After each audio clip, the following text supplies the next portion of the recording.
Subscribe कीजिए और देखते रहिए हर दिन एक हिला देने वाली हॉरर स्टोरी। बेल आइकन को प्रेस करना ना भूलें।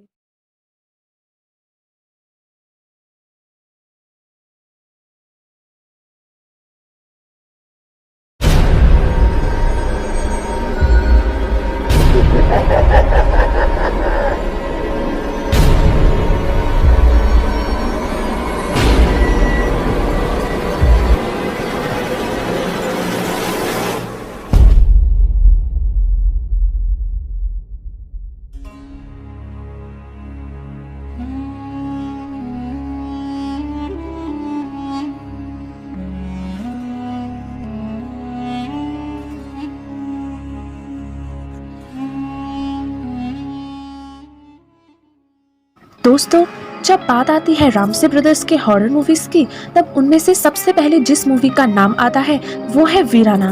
दोस्तों, वीराना को 6 मई 1988 में रिलीज किया गया था। इसे रामसे ब्रदर्स ने प्रोड्यूस और डायरेक्ट किया था। लेकिन दोस्तों, आपको ये बात जानकर हैरानी जरूर होगी कि इस फिल्म की कहानी मनगढ़ंत नहीं है, बल्कि एक सच्ची घटना पर आधारित है, जो कि वीराना फिल्म के ही डायरेक्टर श्याम रामसे के साथ पेश आया था। ये बात है 1983 की, जब सारे कास्ट्स एंड क्रूज यानी कि सारे एक्टर्स, कैमरामैन, मेकअप मैन वगैरह सब लोग पुराना मंदिर मूवी की शूटिंग खत्म कर चुके थे और वापस मुंबई लौटने के लिए रवाना भी हो चुके थे। हालांकि पुराना मंदिर फिल्म के डायरेक्टर श्याम रामसे ने फैसला किया था कि वो कुछ दिनों के लिए महाबलेश्वर में ही आराम करने के बाद मुंबई लौट जाएंगे। खैर, महाबलेश्वर में उनका वक्त अच्छे से ही गुजर रहा था। इसके बाद एक दिन श्याम रामसे अकेले ही शाम को मुंबई वापस लौटने के लिए अपनी कार में बैठकर रवाना हो गए। उस दौरान हाईवे बहुत ही सुनसान हुआ करता था।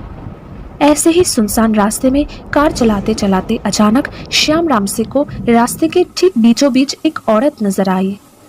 वो औरत काली लिबास में थी। दिखने में वो औरत काफी खूबसूरत थी। उसके चेहरे पर एक अजीब सा नूर था। वो औरत बड़ी ही अजीब तरीके से श्याम रामसे को घूरे जा रही थी। पूछने पर उस औरत ने कहा, क्या आप मुझे लिफ्ट दे सकते हैं? इसके बाद श्याम रामसे भी राजी हो गए और फिर उन्होंने उस औरत को अपने कार पे बैठने के लिए कहा। रास्ते में कई दफा श्याम रामसे ने उस खूबसूरत औरत से बातचीत करने की कोशिश भी की, पर उस औरत ने उनके बातों का कोई जवाब नहीं दिया। ऐसे ही आधे घंटे बीत जाने के बाद श्याम रामसे को बहुत ही अजीब लगने लगा और फिर उन्होंने बड़े ही सावधानी से उस औरत के पैरों पे गौर किया और इसके बाद उन्होंने जो देखा उससे तो उनके होश ही उड़ गए। उन्होंने देखा कि उस औरत के पैर उल्टे थे। ये देखकर ही श्याम रामसे को पता चल चुका था कि वो औरत कोई इंसान नहीं बल्कि एक चुड़ैल है। और तभी हड़बड़ाहट में श्याम रामसे ने बहुत तेज ब्रेक लगा दी। वो औरत बिना कुछ कहे ही गाड़ी से उतर गई और देखते ही देखते श्याम रामसे के आंखों के सामने ही वो खूबसूरत औरत चमगादड़ बन गई और वहां से भाग गई। इसके बाद श्याम रामसे ने भी वक्त जाया ना करते हुए बड़ी तेजी से अपनी गाड़ी दौड़ा दी और फिर श्याम रामसे के साथ पेश आने वाली ये वाकया ही आगे चलकर वीराना मूवी की प्रेरणा बन गई। और उस हादसे के ठीक 5 साल बाद वीराना रिलीज हुई और बॉक्स ऑफिस के सारे रिकॉर्ड्स तोड़ दिए।